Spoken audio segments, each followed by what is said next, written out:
Ball State falls to Vanderbilt this past weekend despite a valiant effort, but now they are in the thick of action as they take on Northern Illinois at home this coming weekend.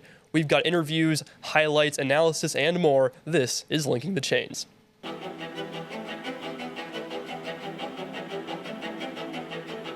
Third and goal, looks toward Magwood, nobody's open, Samanza scampers, he has open daylight, jumps toward the end zone, barrels in, and he is in!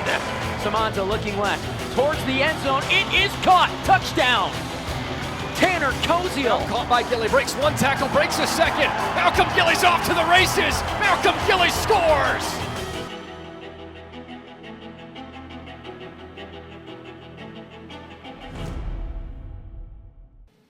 Hello, and thanks for joining me on Linking the Chains. I'm your host, Isaiah Rosner. In a bit, I'll be joined by Dane Massey, our analyst for this week, and then later on, we will be talking with AJ Swiatek. He's going to be announcing the Ball State game this coming weekend against Northern Illinois on SportsLink Digital Radio. So it'll be great to hear from those two. But first of all, let's go ahead and get into the recap of that Vanderbilt game for Ball State. We do have highlights for you, and we have radio calls for you this week with both Mick Tidrow on Learfield as well as Dominic Liacani on SL Digital. Let's get right into that.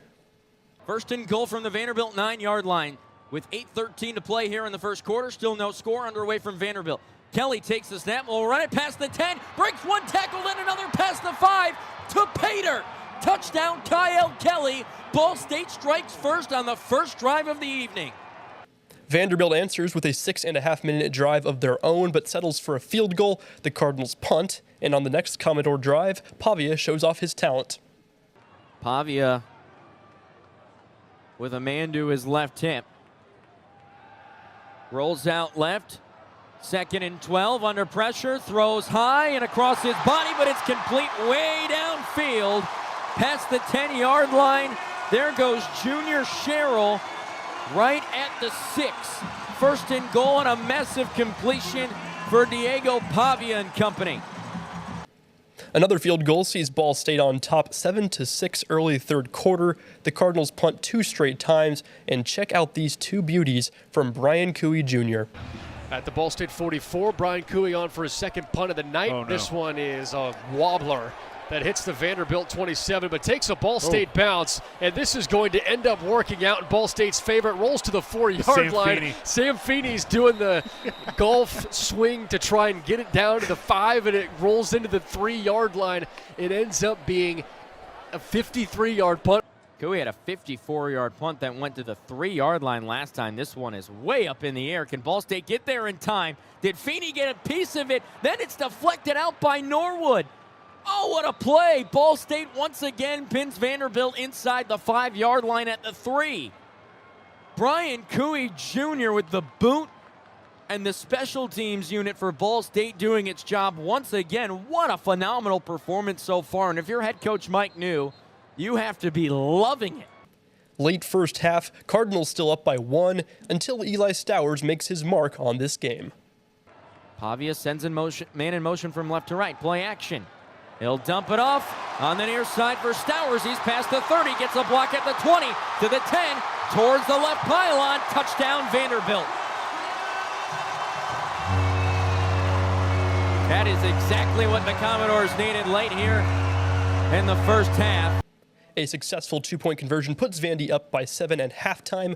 The Cardinals come out of the break hot as their first drive includes a flea flicker, a 4th down conversion, and ends up in the hands of Koziel.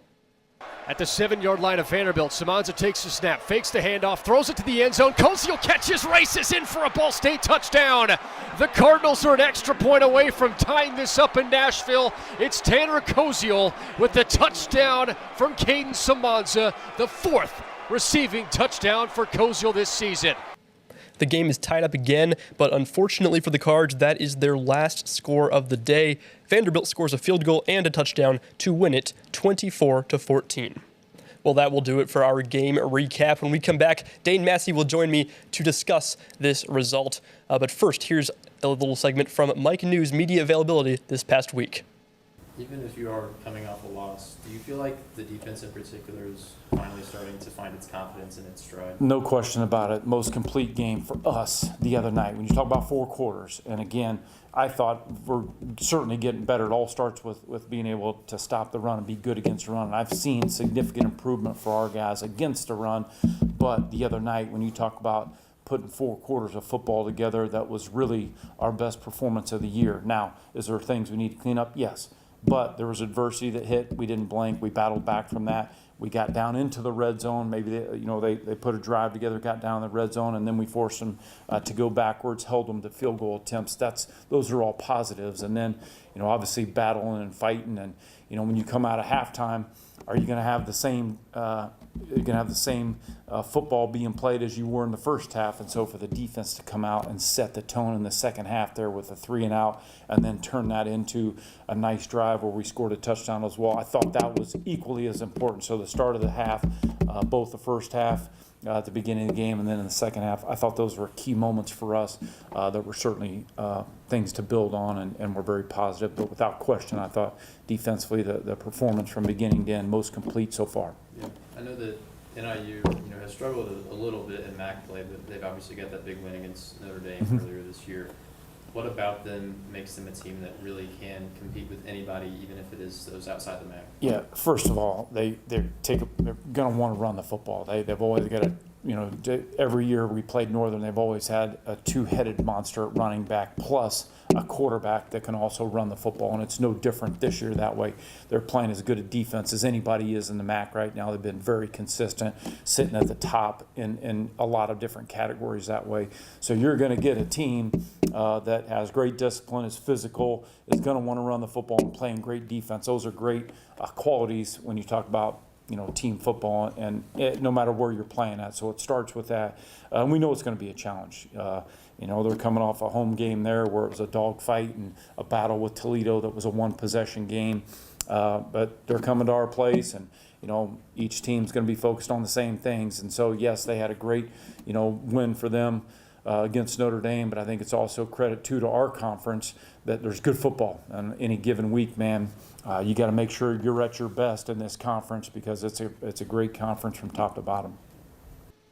Welcome back to Linking the Chains. Right now I'm joined by Dane Massey, our analyst for this week. Dane, thank you for joining me. And first question, or I guess just first kind of thing to respond to, Ball State, man, holding their own against Vanderbilt, not getting the win, but how about that performance by the team all around? I think it surprised me, it really surprised me because I think a lot of people looked at this matchup against Vanderbilt and Ball State and said, oh, Vanderbilt's going to take this one by a mile. And Ball State came to play. And this was a surprising matchup because this was a matchup where Vanderbilt was supposed to blow them out of the water, and Ball State really decided to come to play.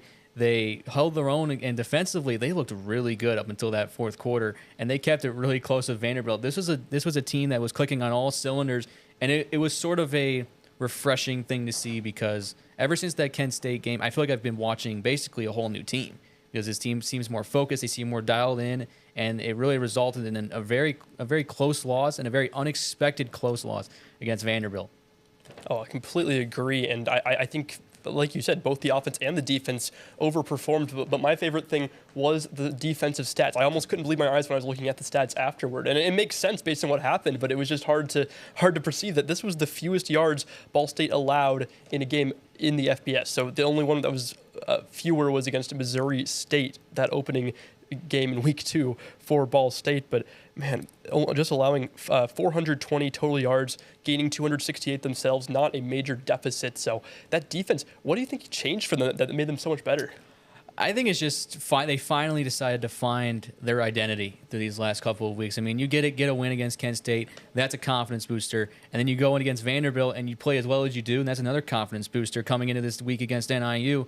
So I think through these first couple of weeks, they have a new DC. They're trying to find their identity. And I feel like ever since they got that Kent State game, they found their identity and they're riding with it. And you saw that against Vanderbilt. I mean, holding them, being a tie game going into the fourth quarter, only giving up 10 points in that fourth quarter. And it's been like I said before, it's been more of a refreshing thing to see this defense finally come alive, finally have some expectations for them going into the rest of the season. And it's going to be interesting to see what they do for the rest of the season, especially with the week coming into NIU. Another thing that stands out is the time of possession battle. We mentioned it last week. Well, you weren't here, Dane, but we mentioned it on this show last week. And so Ball State, one of the top teams in time of possession, so is Vanderbilt. And Vanderbilt did win that battle with 34 minutes and 35 seconds to 25-25. But at the same time, I feel like both teams really were able to have some long possessions. I mean, I think they really shortened the game. The total game was just under 2 hours 56 minutes, which, especially for a college football game, which are longer than NFL games, you have an average of about 3.5 hours for those games. So that's insane to get it under that 3 hour mark. Also, just 7 drives total in the second half. So just some long drives by both teams, and it was a very interesting game in general in that aspect. But another matchup that was arguably even more fun to watch was the tight end matchup, Stowers versus Tanner Koziel of Ball State, and that really lived up to the hype. Stowers had the better stats, but both of them had a great performance, didn't they? Oh, certainly. And I'll go back to your first point about time possession. Time possession, I think, for Ball State was very crucial in this matchup because anytime Ball State knew the opponent, they knew that they were going into a hostile environment in Nashville, and they knew they had to possess the ball as long as they can to keep their defense off the field. And they really executed that extremely well. And even when the defense was on the field, you mentioned it before, the fewest points allowed since the Missouri State game. And again, a massive confidence booster. Continue to go forward. They got to continue to press on these possessions. But I'll get to your point about the tight end matchup. I mean, what a season Tanner Koziel is having. He's, I believe, 3rd in FBS in total passing yards, which is insane to think about. And just below him is the Vanderbilt guy. And when you look at a matchup like this, these two guys are leading the teams in receiving yards. And when you have a high profile guys like that, you're expecting nothing but fireworks. That's exactly what we got in Nashville. And I feel like it's nice to see Tanner sort of blossom into one of the top tight ends in all of college football, but also exceed a guy exceed guys that are from Vanderbilt, from these high-powered schools.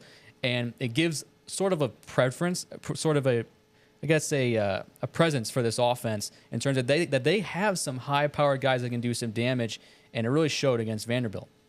Eli Stowers finished with 8 receptions for 130 yards and a score. Notably, no other player in Vanderbilt had more than 2 receptions or 43 yards on the game, so they really spread the ball out besides Stowers. For Ball State, Tanner Koziel, 9 receptions, 68 yards, and a touchdown as well. So great performances for both of them, as we mentioned. And then I feel like we do need to talk a little bit about the Ball State passing offense, because the rushing offense was fine, but the passing offense, I feel like, really found its rhythm. 190 yards for Simonza, got a touchdown to Koziel, of course, and no interceptions. I think it was 2 sacks. And so offensively, I'm hoping this is the new normal. This is the first time I've really felt like super excited for the future of MAC play for Ball State. I've felt really excited about Ball State's offense since the first week of the season, because this is a high-powered offense. And seeing them grow week to week to week, you just see Simonza getting better and better and better. You see Braden Sloan, the running back, getting better and better and better. The receiving core starting to get clicked, and they're getting more yards after reception. I mean, every single time they could throw a 5-yard pass, and you could see them dash for 80 yards. I mean, that's how good this receiving core really is when they get the ball in their hands. But this offense is just been getting better and better and better every week. And this passing offense just has, from day one, has just been a very special thing to see. I mean, these receivers are going up and making some of the most spectacular catches I've ever seen. And the talent Ball State has in this passing attack is probably one of the better ones in the MAC, despite what their record says.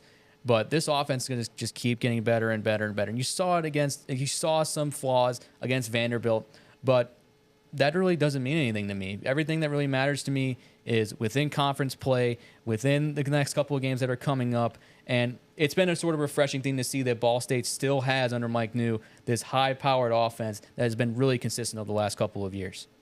How about how clean of a game it was, too? I mean, looking stat-wise, obviously no turnovers for either team. That's a huge one. Another thing that I think my first watch through I didn't really realize until I was watching it through again, and that's there were no turnovers, a lot of long possessions, no fumbles, at least none that were. I don't think there were any fumbles. Definitely none recovered by the defense, and no interceptions for either player. So it was a really clean game. Of course, we would have loved to see the defense get a takeaway, but how do you think that gives a lot of confidence to the offense? No, yeah, for sure. I think that any offense, especially when you're going against high-powered opponents, You want to have it as much of a clean game as you can. And Ball State had probably the cleanest game I've ever seen them play. I've ever seen them have against a high leverage opponent like Vanderbilt. I mean, you said it yourself: no penalties, no turnovers. Mike New's got to be really, really happy with his squad not to give up silly penalties and give up turnovers, because a turnover could have decided the game against Vanderbilt. I'll be pretty much dead honest. It could have made a 10-point loss difference, or a turnover could have made it probably a 24-point loss. And that just goes to show what turnovers do in college football. Same with penalties. Penalties kill you in college football. You can also, again, the point differential will be vastly different if the penalties are not in your favor. And I'm just happy I saw Ball State play as clean of a game as they did.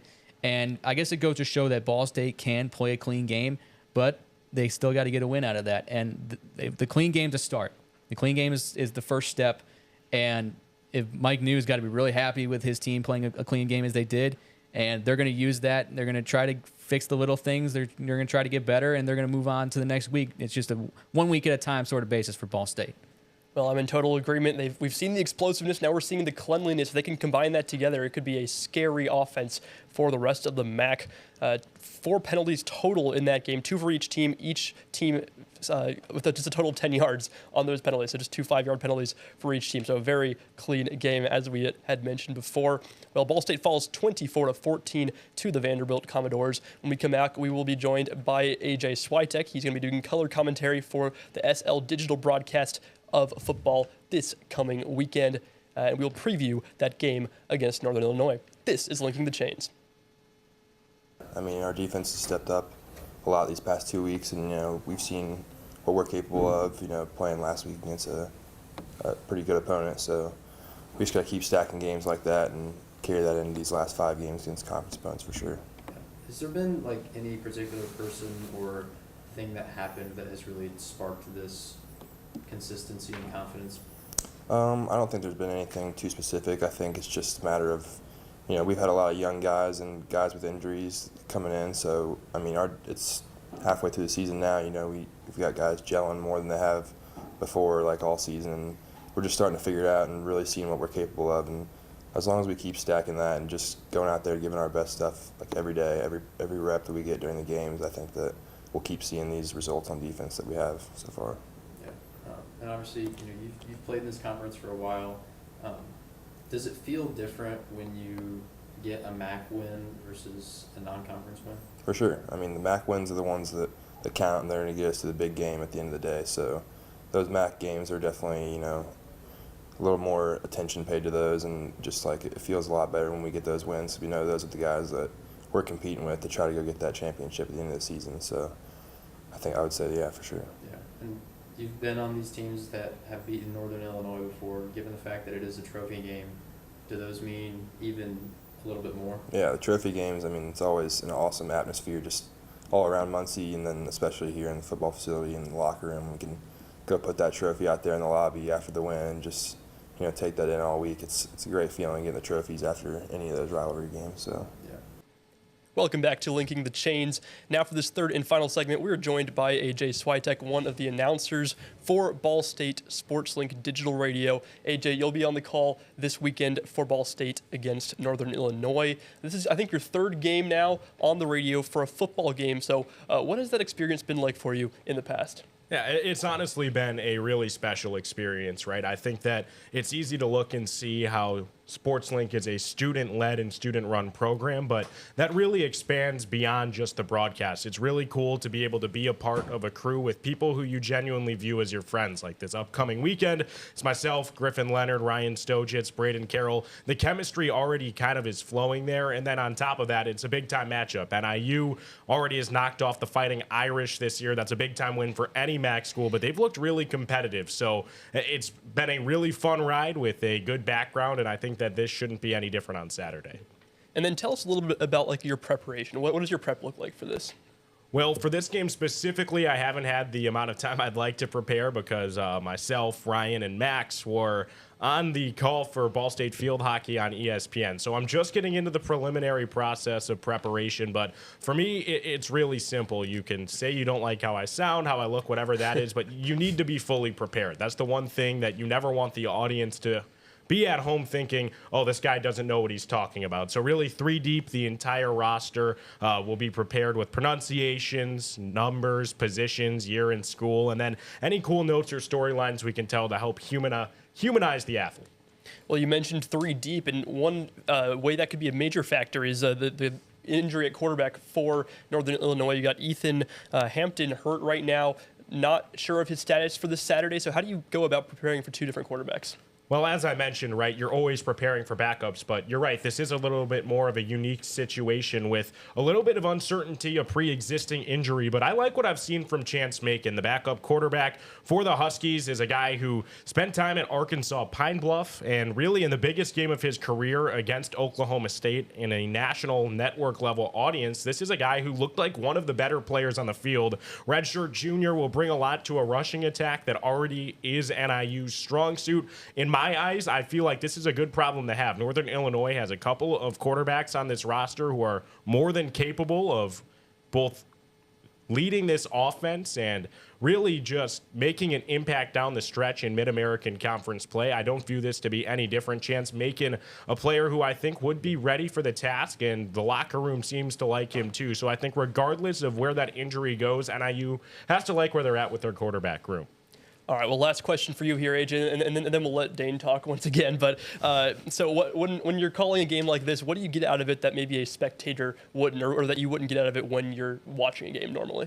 Well, the obvious answer is you're just watching it very intentfully because you are giving closed caption for every play that you're seeing on the field. So obviously, watching it from more of a critical analysis standpoint as opposed to just watching it passively. But really, then in a physical standpoint, it's a cool viewpoint, especially at Schumann Stadium. You're all the way up in the press box. You get to see plays develop. I'm doing color analyst work this upcoming Saturday, and it's really nice because you can see the motions and you can see who's open when and where the quarterback is looking. So just from a sheer where we sit standpoint, that's also pretty cool.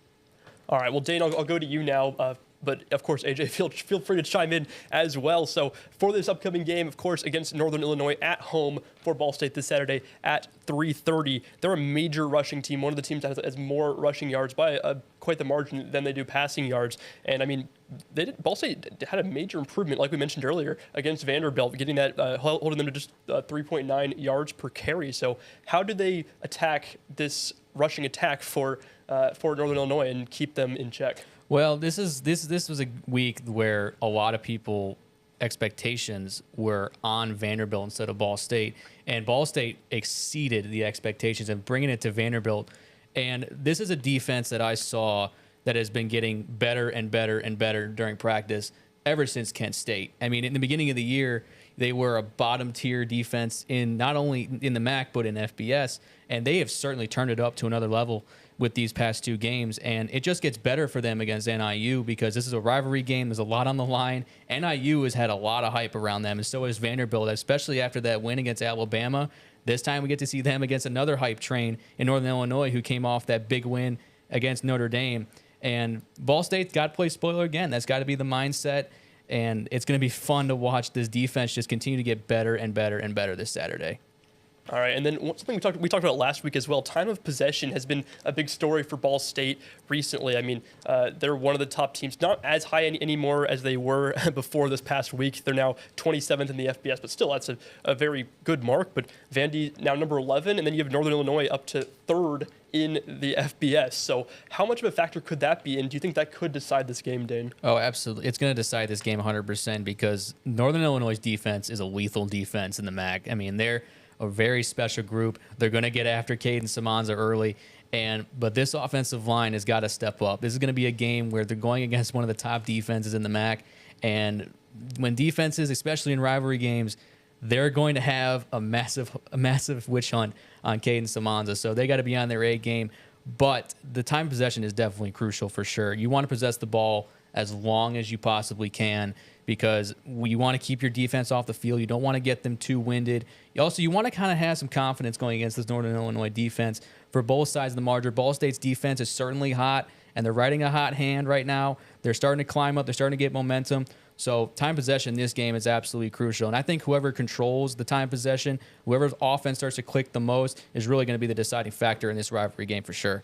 And I will warn that the time of possession stat here is a little bit deceiving. I know that you mentioned both defenses looking better, but at the college level with so many teams, often time of possession is determined by what team has the worst defense because your offense is on the field so often. Ball State's time of possession has not necessarily been because this has been an offensive juggernaut. It's more so been on the road playing higher caliber teams like Miami. The offense seemed to always be out there because the defense couldn't stay on the field. So that makes it harder for both sides of the ball because all of a sudden the offense is drained and the defense feels, they're coming out with a chip on their shoulder and have to make an impact on the game. We've seen a lot of 50-50 balls head outside of the direction of the MAC rather than in favor of NIU and Ball State. So I know both defenses have a lot to grow off of in their recent triumphs, and obviously NIU, you're just going to continue to point to that Notre Dame match probably for years to come and for good reason.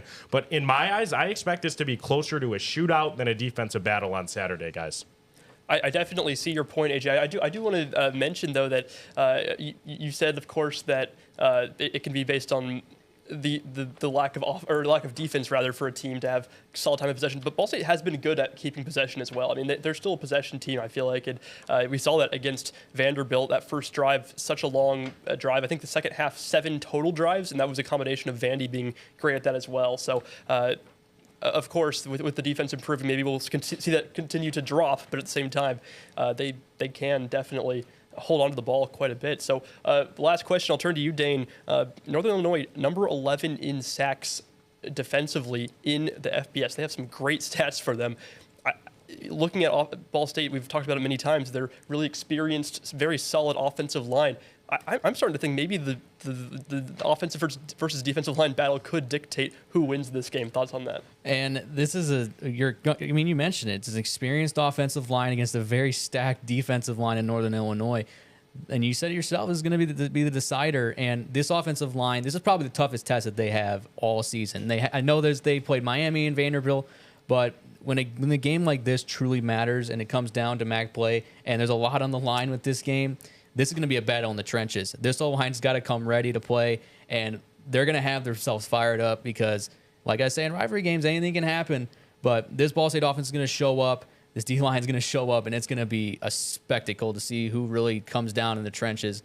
But expect this Ball State offensive line to come to play. I mean, this entire Ball State team, they seem really riled up at practice, and it's going to be really fun to see them go out there and put a beating on NIU.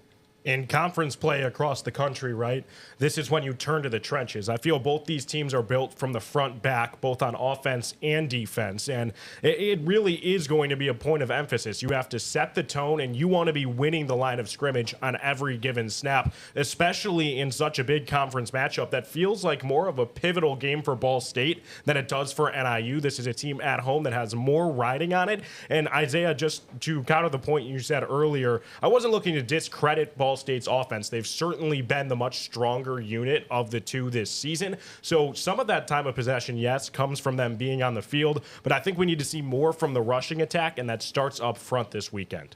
Completely fair, especially a weaker rushing game for Ball State. That was one of the weak points in that Vandy game. Well, that will just about do it for this episode. Ball State will play Northern Illinois at home at 3:30 on Saturday. He's AJ Swiatek. He's Dane Massey. I'm Isaiah Rosner. Cade Johnson is our on-site technician, and Matt Gillie is our cameraman for today. Thank you for watching or listening to Linking the Chains. 2 seconds and 1, and Ball State will walk home victorious.